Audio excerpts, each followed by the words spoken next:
सर्व मांगल्य धाम 65 बीघा में फैली एक शानदार कॉलोनी आप ही के नजदीक नियर पुलिस चौकी सोफा मेन रोड से मात्र 200 मीटर की दूरी पर। बढ़ती महंगाई से त्रस्त जनता को हमारे क्षेत्र के प्रतिष्ठित संस्था राधा मोहन डेवलपर्स के संस्थापक दे रहे हैं एक सुनहरा अवसर।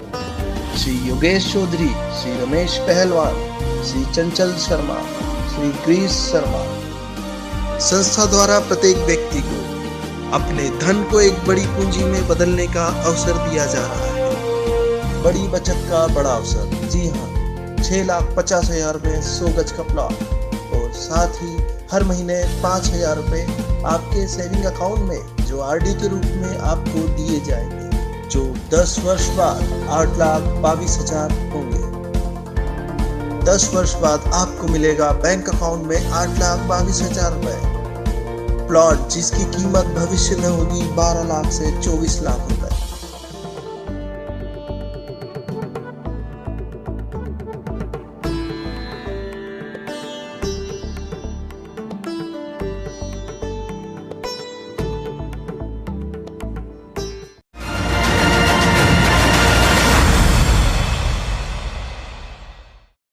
नमस्कार, आप देख रहे हैं बी भारत 24 न्यूज़। मैं हूं आपके साथ निधि सिंह। आज बात कर लेते हैं यूपी की बड़ी खबरों के साथ। मैनपुरी लोकसभा के उपचुनाव हो रहा है। बीजेपी भी दमखम के साथ मैदान में चुनाव प्रचार कर रही है।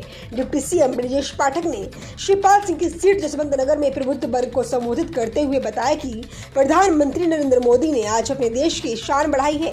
कारगिल युद्ध को याद करते हुए बताया कि हमारा पायलट अभिनंदन जब पाकिस्तानी सेना ने बंधक बना लिया था तो सारे देशवासियों की धड़कनें रुक गई थी। किसी ने सोचा था कि अभिनंदन जीवित भारत लौटेगा, पर ऐसा हुआ। ये सब भारत की ताकत का ही कमाल था। ब्रजेश पाठक ने कहा कि मैनपुरी कोई समाजवादी पार्टी का गढ़ नहीं है। अब हर क्षेत्र में भारतीय जनता पार्टी का कमल खिलेगा। समाजवादी पार्टी का गढ़ बताया जाता है ये जसवंत नगर में। कैसा लग रहा है, क्योंकि यहाँ पर बड़ी मुश्किल है। के बाद गढ़ सारे चले गए राजाओं के। अब देश की जनता जिसे चाहती है वही उसका नेतृत्व करता है। मैनपुरी लोकसभा क्षेत्र में इस बार भारतीय जनता पार्टी के प्रत्याशी रघुराज साकी जी प्रचंड बहुमत से चुनाव जीतेंगे। पूरे दिन भ्रमण के बाद, कई जनसभाओं में जाने के बाद ये मैंने अपनी आंखों से देखा है। जिस तरह से जाति धर्म संप्रदाय से ऊपर उठकर लोग कमल चिन्ह को अपना रहे हैं।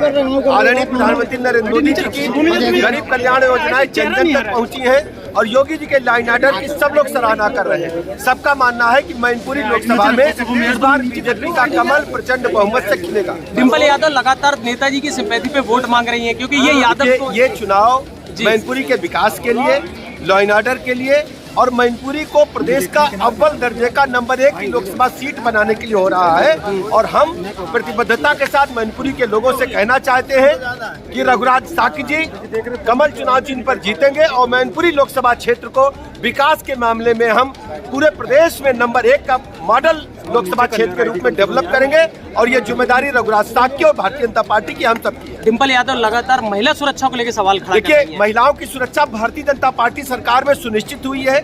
जिस ढंग से बहु बेटियों का समाजवादी पार्टी के शासनकाल में बुरी नजर से देखा जाता था, हमारी सरकार ने एंटी रोमियो स्क्वाड बनाकर 20,000 से अधिक मुकदमे दर्ज किए। उन लफंगों को हमने जेल के पीछे भेजने का काम किया है। शिवपाल सिंह भी अब लगातार कोई फर्क नहीं पड़ता, वो उनके परिवार का विषय है। हमारा दावा है कि भारतीय जनता पार्टी प्रचंड बहुमत से यूपी के लाइन ऑर्डर को, आदरणीय प्रधानमंत्री नरेंद्र मोदी की गरीब कल्याण योजनाओं को लेकर के जन जन में भरोसा है, उत्साह है।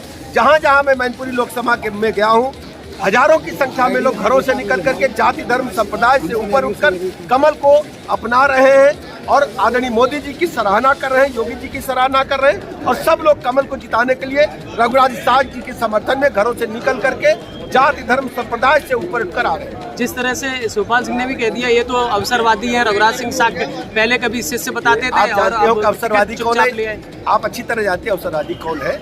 रघुराज साकी जी भारत माता पर समर्पित भाव से काम करते रहे हैं और इनका मानना है कि बीजेपी ही चुनाव जीतेगी और मैनपुरी लोकसभा को नंबर 1 पे लाने के लिए रघुराज साकी जी चुनाव मैदान में। अखिलेश यादव आप कन्नौज से चुनाव लड़ने की बात कह, ये उनका काम है, हमारा काम है। बीजेपी को जिताएंगे हम लोग, मोदी जी की नीतियों को जन जन तक पहुंचाएंगे और योगी जी की बातों को जन जन तक पहुंचाएंगे और कमल का बटन दबाने के लिए सबसे अपील करेंगे। जिस ढंग से लोग सभाओं में आ रहे हैं, मैं कह सकता हूँ कमल खिलेगा, प्रचंड बहुमत से खिलेगा।